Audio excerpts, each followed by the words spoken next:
to commence here. You bet. I'll kind of introduce the subject, if you don't mind. The design guidelines were a direct outflow of the master plan that was approved by the Board of County Commissioners a year ago, December. At that time, we were directed as staff to go ahead and really take the master plan and add to it another element that really looked at how the airport would potentially change and develop over the years, and with the specific goal of being able to have that master plan and any future changes at the airport really reflect the community values. And from that, the Board of County Commissioners put together an appointment of individuals to represent the community and to make sure that we as staff and the consultants really did try to make sure we hit the mark relative to finding that balance of what the community expects from their airport going forward. We've had a phenomenal team that's worked really hard in this. We've had 3 meetings, some wonderful, wonderful feedback. I need to acknowledge a note here that John Kruger and Dorothy Farmer were on that committee, very active participants, very helpful. Somehow in the process I managed not to put them on the front page of the memo, so my apologies to them. Really did appreciate all the contributors, and especially John and Dorothy. The keys here really are, when we get through with this discussion, and Tim Malloy, our lead consultant with TG Malloy, will kind of walk you through the document and through a PowerPoint presentation. When we get to the end, there's really 3 points that I think are where we'd like to see the conversation go from here. And as the board, have we recognized the community values appropriately as they relate to design of future facilities at the airport? So that's question number 1 that we'd like some feedback on. Question number 2, do you believe that this document accomplishes that? And we'll look for edits and modifications from all of you and make sure that we get those together. If, depending upon how much feedback we get, we'll schedule either another meeting with the Design Guideline Committee, or if it's found to be relatively minor edits from here, we'll prepare it for first read by the board. So with that, I'll turn it over to Tim. Thank you, Jim. Tim Malloy, TG Malloy Consulting. The first thing that I want to say is that, as you'll recall, when we approved when the master plan was approved, there were 2 conditions in the master plan, which this work that we're doing now is a result of. The first was a recommendation that the airport do a set of design guidelines to help guide how development at the airport would be done in the future.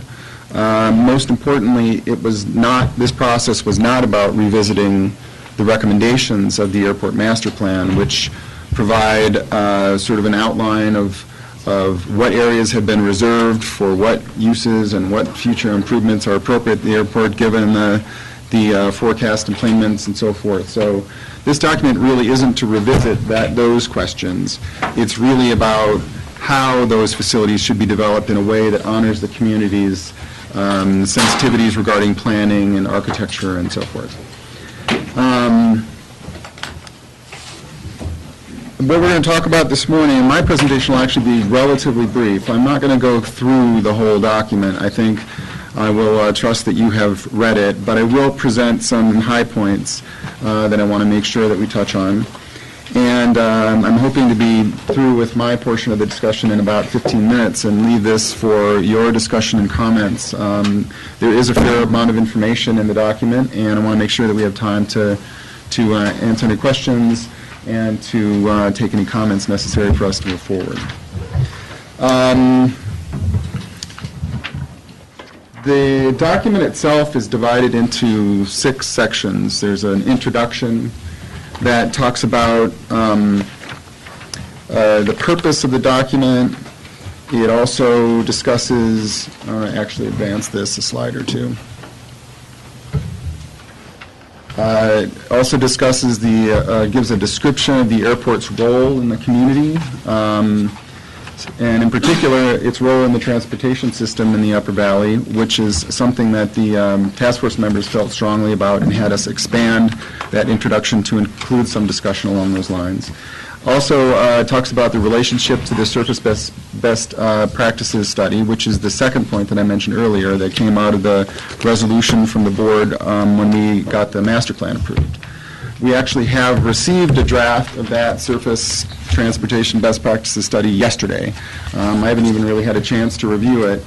But the purpose of that document is to look at ways to encourage alternatives to the single occupant vehicle, alternatives such as transit and so forth, as well as to, take advantage of small changes and improvements that we have witnessed by, reviewing airports across the country, and as well as doing some internet research on how airports get people to and from their facilities in terms of making that system work better for the user and be a more comfortable, a better experience. So we will be actually bringing this back to you at some point in the not-too-distant future after we've had a chance to look at it, make any edits that seem appropriate. We want to review it also with the task force members. We had promised to do that with them. And so that is something that we've just gotten, and we'll be bringing back to you hopefully within the next month or so for your review and comment. And the last thing in the introduction section is a description of the outreach efforts. So as Jim mentioned in his introduction, we had a task force of 12 members who were active and great participants. We had good discussions. I was very appreciative of the input that we got. We did 3 meetings with them to review the document that you have before you. All of the edits, all of the changes that were recommended by the task force are included in the version of the document that you have.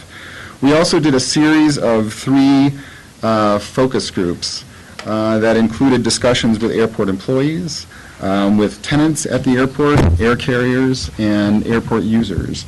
And those actually gave us a significantly different perspective because the airport employees have a very intimate knowledge of how the airport works, so we got some good feedback from them as well as the GA users. So that feedback was incorporated into the document as well. So, as I said, the document is divided into an introduction and 5 sections. The first section talks about airfield security and operational requirements. This section is really all about how the airport must comply with federal standards with respect to safety, operational efficiency, and so forth. And it is a reminder to anyone who wants to do development at the airport that they're going to need to familiarize themselves with these regulations either via some expert advice or through discussions and conversations with the airport in order to be able to do things appropriately, safely, and so forth at the airport. These guidelines also ensure that one of the issues that was brought up during the master plan was that the east side of the airport experiences some aircraft congestion during busy times, as we're all familiar with, and this is one of the things that we also want to be careful of, that any changes in the future are making improvements to that condition as opposed to making it more complicated. The second section of the guidelines themselves are the architectural guidelines, and these are the guidelines having to do specifically with structures. They address a variety of factors, including scenic impacts, neighborhood compatibility, sustainability, customer service, and most particularly the quality of the user experience. This is probably the longest section in the document and the most detailed, and the one that we spent quite a bit of time on. I would point out that if you have the document in hand, that the scenic impact section is section 2.1, neighborhood compatibility is section 2.2, and so forth. The customer service section, for example, begins on page 42, and there are 6 pages devoted to that, pages 42 to 48.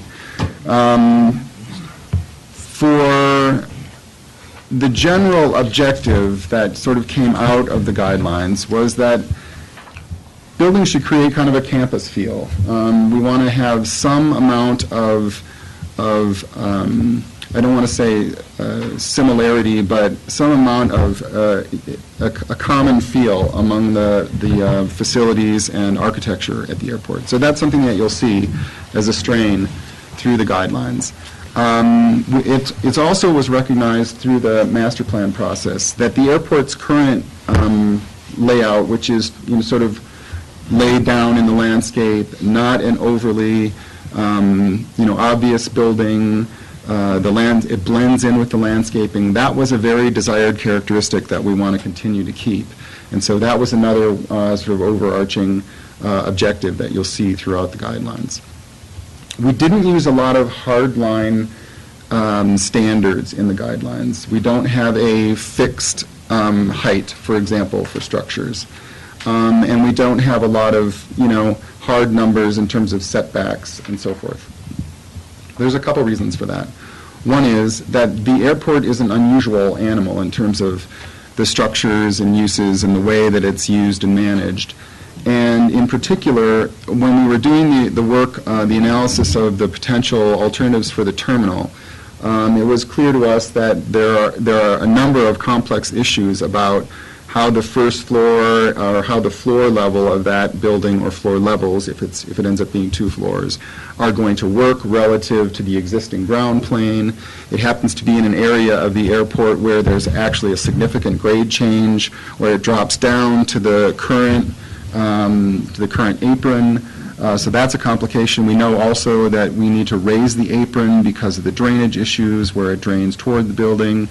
And we're talking about the potential of an underground garage on the Highway 82 side.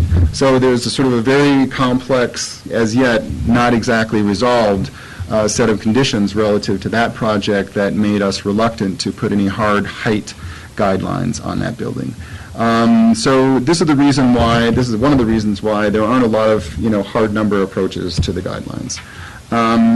There was also an emphasis on green building techniques, on sustainability, and on the expression of local arts and culture in the facility, which we see some of already, and we'd like to see a lot more of. So you'll see a lot of suggestions in there about how to incorporate local arts, even in the landscaping. And we also made sure that the document was consistent with the recently completed west of Maroon Creek plans, scenic design standards. So that is a brief synopsis of Section 2. Section 3 is the site improvements and landscape guidelines. This is basically everything else at the airport. Pavements, walkways, landscaping, roads, retaining walls, etc. This section is intended to reinforce the airport's role as part of the gateway to the Aspen-Pitkin County resort community. When the WAMP plan was being done, there was a lot of conversation about this being preserving the sort of open space backdropped by the mountains and the ski areas is an important objective for the community. Excuse me. And we wanted to make sure that whatever is built at the airport contributes positively to that objective for the community. And so this is something that you're going to see throughout the guidelines. The site improvements guidelines address a whole range of issues: planting, drainage, customer service as well, neighborhood compatibility, and in particular, one of the things that was looked at was how improvements at the airport can be done in a way that uses the terrain, landscaping, and so forth at the airport as subtly as possible, while still achieving their objective. A good example of that is if you're out toward the north end of the airport and you see where the existing Owl Creek corridor, Owl Creek's riparian corridor comes through there. There's some very gentle landforms in that area that are really barely noticeable, but they're enough to screen the runway and the facilities that are at that end of the airport without having to do much. And that's kind of the basic idea of using the landscaping as little as possible to accomplish the objective. One of the ways that this would be, does anybody have any water? One of the ways that this would be done differently would be in an area where that was identified in the master plan where there is a retaining wall or an area where noise screening is intended to help screen ground noise from, excuse me, from the North 40. That, for example, could be a more substantial landform, varied, and so forth. And that's the kind of objective that we're looking at with these guidelines. And again, we wanted to make sure that they were consistent with the scenic guidelines in the law. I'm choked up about the report myself. Thank you. It is wonderful, isn't it?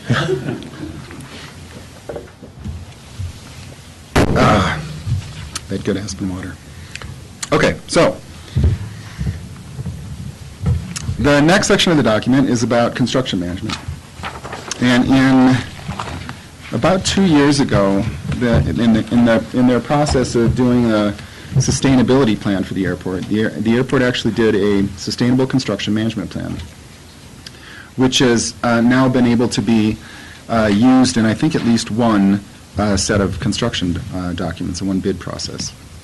And we're in the process of refining this. But the document itself does cover air quality, water resources, energy efficiency, noise pollution, aesthetics, all of the things that are important to understand, manage with respect to construction at the airport. And we know that construction at the airport, in many cases, involves quite significant earth moving. So it's something that the airport is very aware of and very consistently enforces their approach to controlling construction efforts at the airport. So this section of the design guidelines is relatively short because it's referencing this construction management plan, and this is a living document which will evolve as it gets used and we find out what works and doesn't work. So the next section is the review process, and this is one that we will want to hear your comments on in particular. This is about how projects that come into the airport for development are going to be reviewed, not only by the airport, but also any other necessary reviews through the Community Development Department, most specifically the location and extent review, which is the one that's going to be most often administered.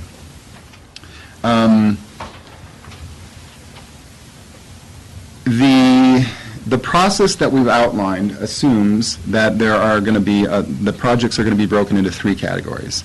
The first category are minor projects. And you'll actually see in this section of the guidelines that there's a list of minor projects. And we sat down with Lance Clark at the Community Development Department and went through with him what the department would feel comfortable with in terms of allowing them to go forward without location and extent review. So for these projects that are deemed minor, we're going to have a different kind of a committee. It's going to be a staff committee that's going to be doing the review for compliance with these guidelines, and the process will be somewhat shorter also. The second category of projects are major projects, and they are everything but the minor projects, excluding the passenger terminal. And these are projects that will be subject to review by what we're calling a design review committee. And that committee is going to include members of the airport administration, as well as some members from the community. And in each one of these, the committees for each one of these levels, we recommend that that the airport's engineering consultant be a sort of a non-voting resource participant, so that any information in particular related to those federal standards that you saw on the first slide will be addressed during that review. The last category, of course, is the commercial passenger terminal redevelopment. And this is a category that we knew that the board would want to have some significant oversight of. And so that process for the terminal itself has been sort of specifically tailored to allow the Board of County Commissioners to have input on that, to direct that. Then when you look at the process itself, you'll see that it's broken into sort of some tasks that are required for all projects. That is an initial meeting, identification of which level project this is, minor, major versus commercial. And then there's the process itself for each of the three types. And then there's an appeal process. And the appeal process goes to the airport director, who can seek advice from the Board of County Commissioners if he feels appropriate. And then there's a description of what happens after the design, the airport's design review. And that is, if it's a minor project, it's probably not subject to anything else, but we direct them to the Community Development Department to confirm that. If it's a major project and we know it's going through location and extent review, then we definitely direct them to Community Development to go through the appropriate pre-application process and that required location and extent review. The last section of the document will be a resource section, and we're talking about having a list of aviation terms and other attachments as necessary. We may actually attach the construction management plan, et cetera. So with that, I have sort of given you a basic overview of the document and would be happy to take questions or comments. If I might also just point out, we have quite a number of the Design Review Committee that have joined us today, and I want to acknowledge we didn't get them necessarily as close to all of you as we had originally hoped they might, but I just wanted you to know that they're here to help kind of fill in the blanks or offer their thoughts as the process is taking place. So with that. I'll start with the first question, because I think you went to the process review section and said that that's somewhere that you're going to want some feedback and some direction on. My first comment in looking through this is the way it's kind of outlined in this section 5. It's very hard to follow what's what with the bullet points and the A's and F's and Roman numerals, and I don't know if this would be a place in this design aspect to really have some, flow diagrams or something. I know it's a little thing, but this is really the meat and potatoes of what the process is for each one of the larger elements that gets designed within within the airport master plan. And I could follow it after going through it 3 or 4 times. And I didn't really see anything that was kind of out of place, but at first glance, it was really hard to see what goes through what process. Yeah, I think that's a good comment. Flow diagram would probably help quite a bit. Commissioners? George? I'll follow up on that and have another comment. Under the review process, as what Rob said, you've identified some examples of what would be minor reviews, which would just then have staff take involved in it. But on the major ones, the major projects which would not include the terminal area redevelopment, can you give us an idea, some examples, what that might look like? Sure. The west side, FBO, the second FBO. The restructuring of the east side, as is recommended in the master plan, which, we'll see if that occurs. Improvements to the nav aids. Changes to the size configuration of paved areas, changing the pitch of the apron, which we've talked about in the master plan in order to avoid drainage into the current facility, equipment structures, changes to fencing, any grading that would be significant and obvious. So, like a new drainage area, a new swale, something like that. It'd be good to have maybe just a few of those examples in the document, just to help clarify that. On a sort of broader question, the design guidelines is an outgrowth of the master plan. At least that's the way I interpret it. So we did a master plan a year ago. That sort of set the stage. And now we have certain subcomponents of that. So one is the design guidelines, which sort of delves in a little bit deeper. This afternoon we'll be talking about a future air study, which again will be a component of this.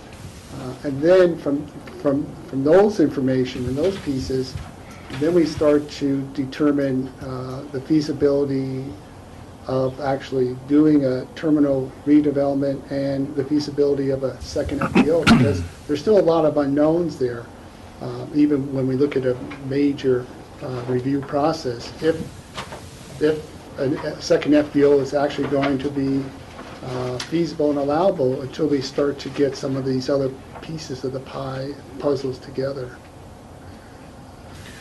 Well, as I see it, these design guidelines become kind of a cornerstone for the airport, and those other variables or some unknown variables that come to us over time, that this will be a document that kind of helps make sure that the community's getting what they're looking for when and if those changes are set to occur. And so I think you're exactly right, George. There are a lot of variables at play today, but regardless, this document, when we get to the end, will end up being a really significant document for us, because it also helps guide us through the L&E process, location extent review process. It's a document that defines what is a major and minor project, and so how does that process flow forward, who's going to review it, how's the appeal process. So I think we're going to see some things happen at the airport. They may or may not be the ones that are really big, like you mentioned, but we know we'll be doing a ramp project at some point, because that is a safety issue we need to address. We've had other projects at the airport over time, and we've done quite a substantial sum of improvements in the last 10 years or so. So I think this ends up being a really important help through those steps, and it helps clarify not only what that's going to feel like, but it also helps fill in some of the blanks, especially that the L&E process kind of left us between the traditional code, county code, and the L&E process. Well, there's one follow-up. And so, as guidelines, I guess we need to understand that these are just guidelines. There's nothing really set in stone. So when we look at community values and opportunities, whether we want to see a one-story or two-story terminal, or we want to see expanded parking or underground parking, it sort of all gets thrown in a mix. But as we, again, drill down a little bit more in terms of how they relate to community values, then we were able to define them a little bit better. So nothing is really set in stone with this. This is more like an umbrella. Right. This is more like the set of tools that you use if and when these projects come forward. It doesn't drive the projects, and it's really just intended to be there and ready if and when projects come forward. Michael? I'm just looking at this major projects and the application. So we have a major project, and someone comes to it, and it outlines the application submission. This is on page 87, 86. Yep.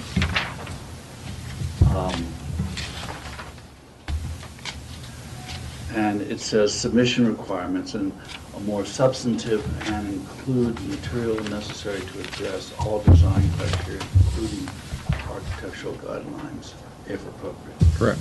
What does that mean? Okay. So, for example, we will, if you look at the, and I'm trying to remember the pages here, the pages that have to do with scenic impacts of the, for architecture in that section. I think it's 3.2? 2.2? There'll be a discussion in there about color, for example, wanting to show that the colors selected for this, the exterior materials selected for the facility will blend in with the landscape and acknowledge in a way seasonality. I think the AOC building, the Operations Center, is a good example of this. If you look across the airfield in the winter, the light-colored portions of that building help kind of blend it in with the landscape. If you look across the airport in the summer and the fall, some of the other components of that building really kind of work in that environment. So in order to be able to understand that, if the project is going to include architecture, we're going to need to see rendered elevations, and we're going to need to see perhaps a 3D model or some other tools to show us exactly how those exterior materials are going to work in the landscape. Okay. As one example. I understand that. although the language here is, I guess if you're a planner, you understand that. And then submit it to the airport director. What's that? So that is essentially a proposal, a document. It probably will take the form of a book, as well as a set of drawings that describes what the project is, what its components are, square footage, and all of the other pieces, and addressing these guidelines.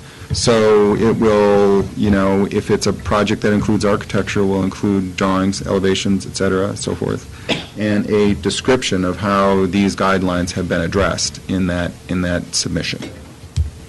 And then schedule a review meeting, dash Airport Design Review Committee. So the director's scheduling, what does that mean, schedule a review? Well, so basically, once the application has been submitted, then some sort of and I don't know if it's necessarily the director, it will be at his direction, but he may direct someone else on his staff to set up to refer the materials to the other members of the committee, to schedule a meeting for the review of the committee, and to send the application to the airport's consulting engineer, and also make arrangements for some sort of probably scenario review memo of what the project is and how it aligns with the guidelines.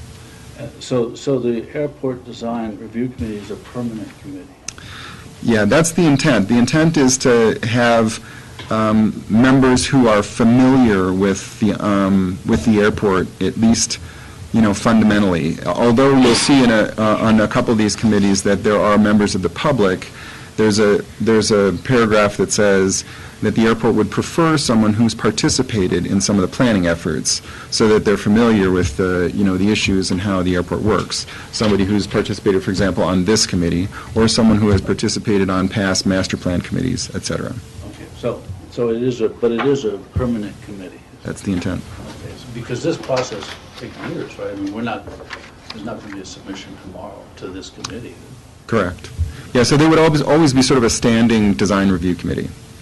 And for example, the planning commission member, which we recommend for major projects, would be someone selected among the planning commission among the planning commission members, and they would serve on this committee for their term. Is the intent. So repeat that. I'm sorry. So the planning commission member, once selected from the planning commission, would serve on this design review committee for their term, for the term of their planning commission term. So then we have, and I'm sorry I'm taking so long. This is a complicated process, and it's a process. This is a newly designed process. Correct. Right? Yes. So then we have a compliance review meeting, and that's with the design review committee. And the applicant. And the applicant. And so what is that meeting about?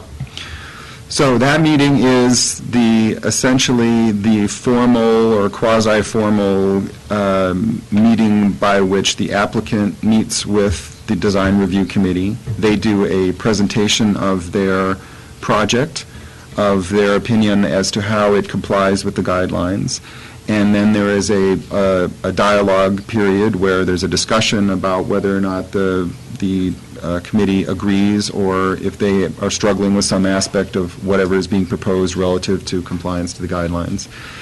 And then there is a vote, a simple majority vote of that committee to determine, to make the decision as to whether or not compliance with the guidelines has been achieved, and then it convenes. What if it hasn't been achieved?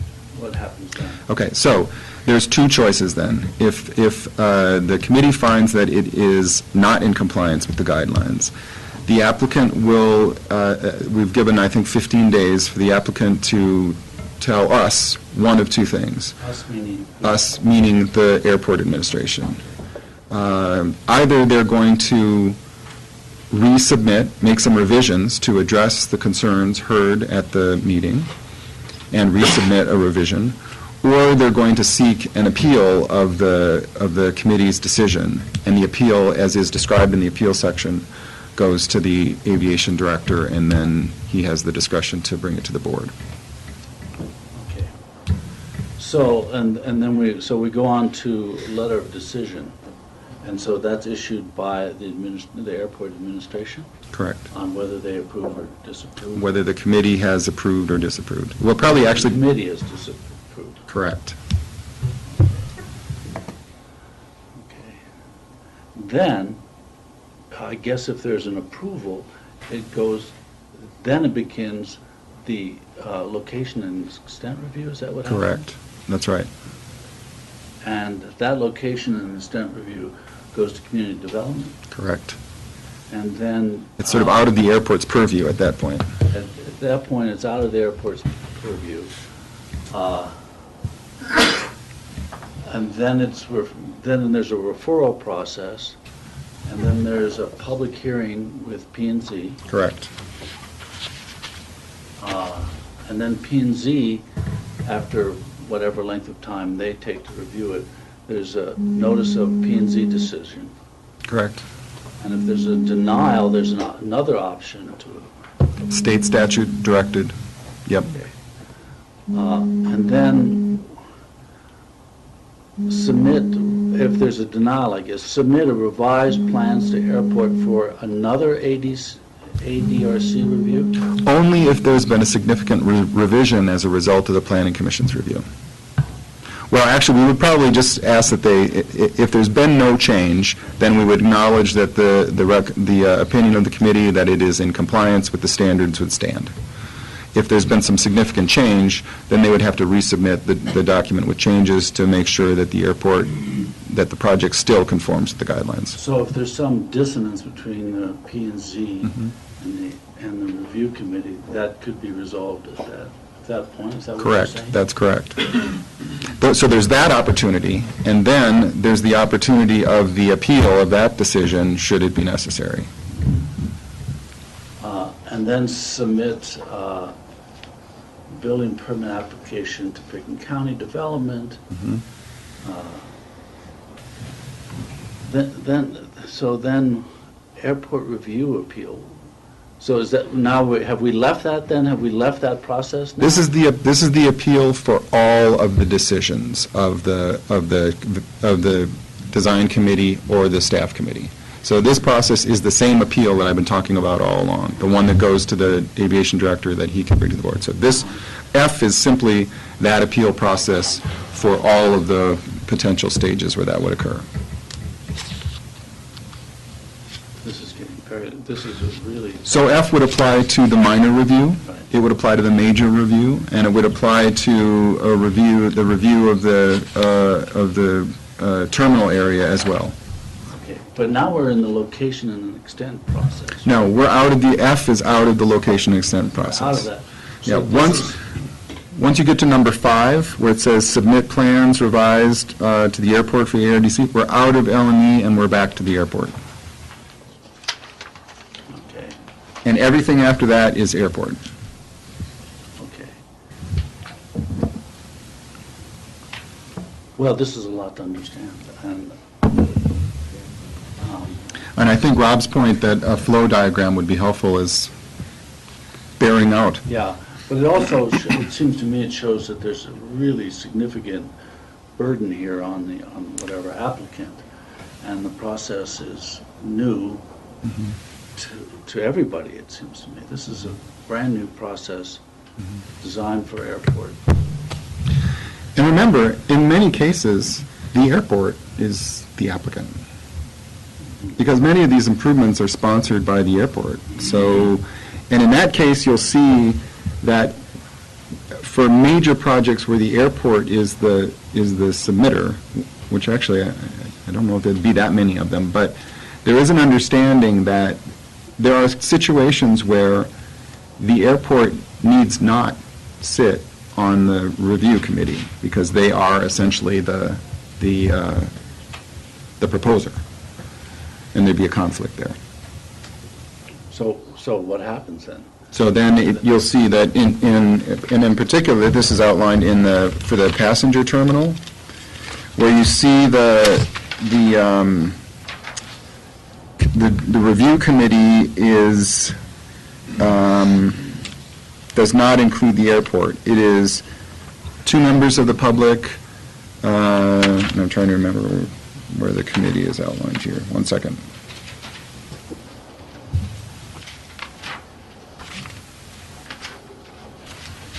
Oh, it's back here. Okay, so it says, on page 85 at the bottom, item III, so this review committee in this case is 1 P&Z member, which is standard for all the reviews except the admin one, 2 airport tenants, 2 community members selected by the BOCC, and up to 2 at large. But you'll see in this case, the airport is not a participant because they are presumably the project manager. So let's come back to the BOCC. Where do we come in terms of review, if at all? Well, I mean, I don't really see us here. right, in the case of admin reviews, you wouldn't participate necessarily unless there was an appeal, and then the airport director could bring an appeal question to you. In other words, there's some sort of controversy or something's gone slightly awry and we need to talk about this. In the case of the major projects, you would only participate in that same way. However, for most of the major projects, you're going to be the proposer, so you're going to be driving the bus. You're going to be the one who's saying, this is our project, so you're going to be governing the design process and so forth. So you'll have all the same inputs that you would up to today, plus you'll have this process going on, and if there's an appeal, then you'll also potentially hear about the appeal through that process. Who appeals our design process? The applicant. So We appeal our own design process, is that what you mean? it seems unlikely to me that would happen.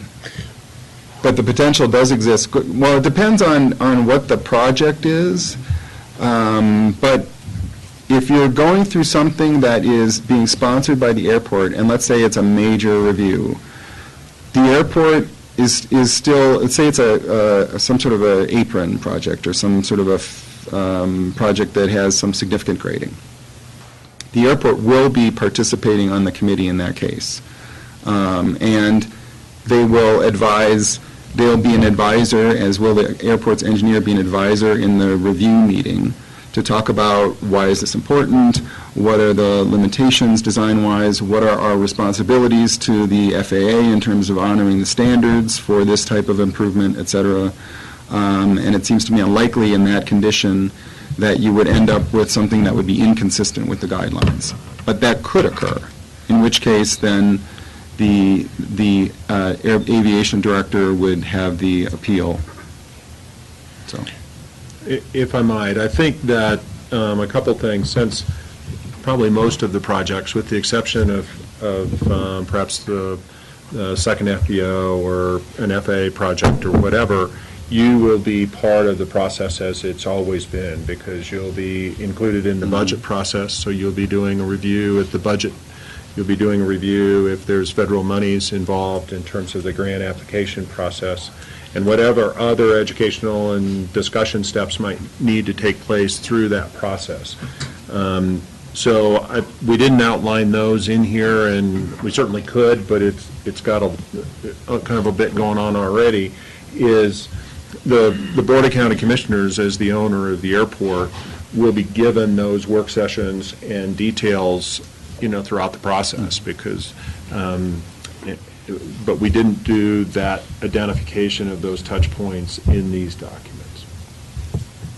And so the public process then, public process is because we have meetings, work sessions, and regular sessions.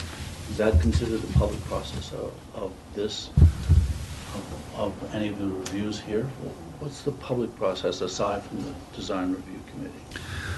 well, again, it's going to depend on the project. Let's say that this is the West Side FBO. That is going to be going through the public process via the location and extent review.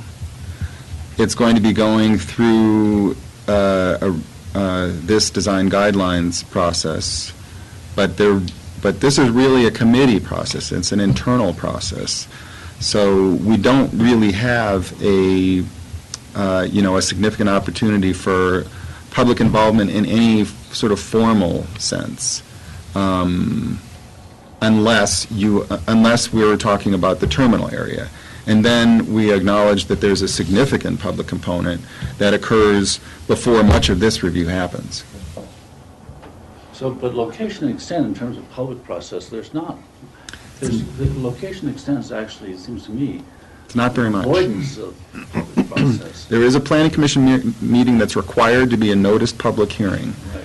but it's not the kind of public process that the airport has managed in the past for major projects. Now, the airport is going to manage, public outreach that is not technically required.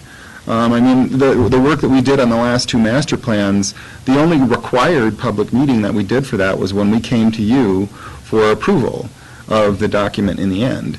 But, the airport's history is doing substantial and broad-reaching public process for all their projects.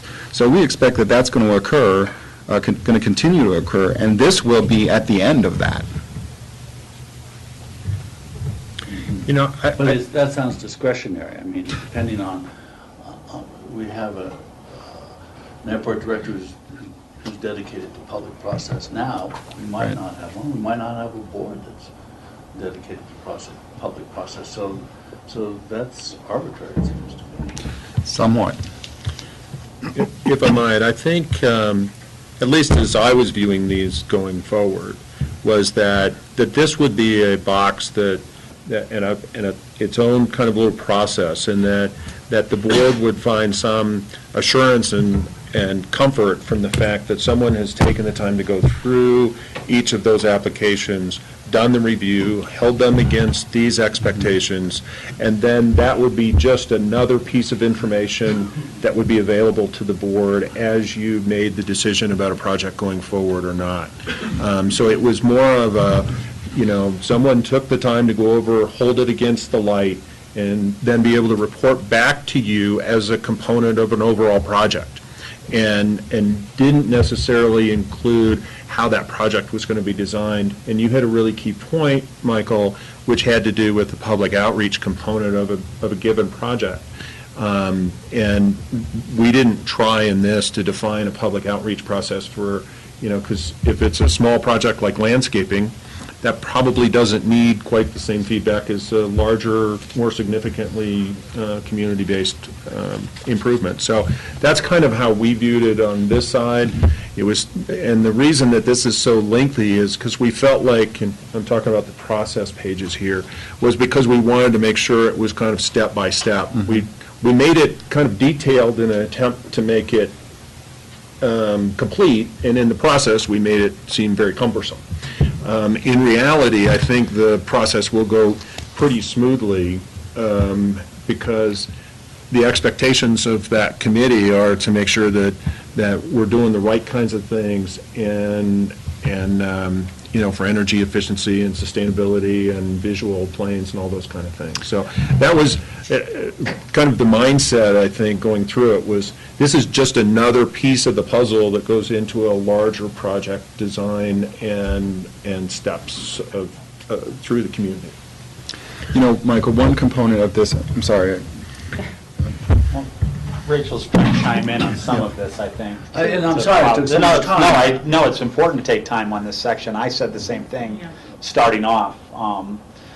But I think this is kind of on the same topic. Yeah, I think there's been a lot said very briefly, and I'd like to start by just thanking everyone on the committee for all their time and effort in getting this document together. I mean, if this conversation is any reflection of the issues you had to work through, I know everyone really put a lot of time into it. And, I really think the components of the actual design guidelines are perfect. They're really very well thought out and will offer good guidance. My questions are similar to Michael's, and so I'd like to say I fully support the idea of some flow charts on this, and fairly complete flow charts, not just small little single terms, we want to know what those mean. And then I think it'd also be valuable to perhaps have some scenarios, because we keep talking about the majors will do this, the minors will do this. Let's have some scenarios as if something is going through this process. Right. Who and how and what happens. This has raised a number of questions, but I think the scenarios to me would help, because you'll say this is when the airport itself is the proponent and therefore steps back. This is when a private entity is a proponent. This is how it happens. So our input would be on those major projects before anything is even submitted. We would be working to say this is what we agree with the airport director should be submitted. Right. But I think the scenarios will show where there's the separation of powers and where there's public process. I'm going to have to continue to think about this, I think, before I can really sign off on it today, give it the same type of time that some of the other members have given. But I guess I'm wondering, truly, is a second FBO necessarily eligible for location and extent? I mean, could we make a determination that because this is a private business offering a private contract on our airport or on the airport, that we could go through a different process than location and extent that is more inclusive of the public? And, I think there's been times when, I guess the Aspen Valley Hospital would be a better example. They could have gone through location extent and with the city, and they didn't. They went through the city's regular full design process. And so I really want to go back and forth on the pros and cons of that. I don't know, but I don't know that I can right off the bat, say, hey, location extent's fine with me for other private sector components of this project. The other item is you had the terms could bring an appeal or will bring an appeal, and I think that's a really fine, delicate point about how that decision is made to bring an appeal when we are the proponents. I think there should be a little more discussion about could bring appeal or will bring an appeal, and who that appeals to, because I think the relationships of responsibility and authority and public input are really critical here, and it's always a challenge when it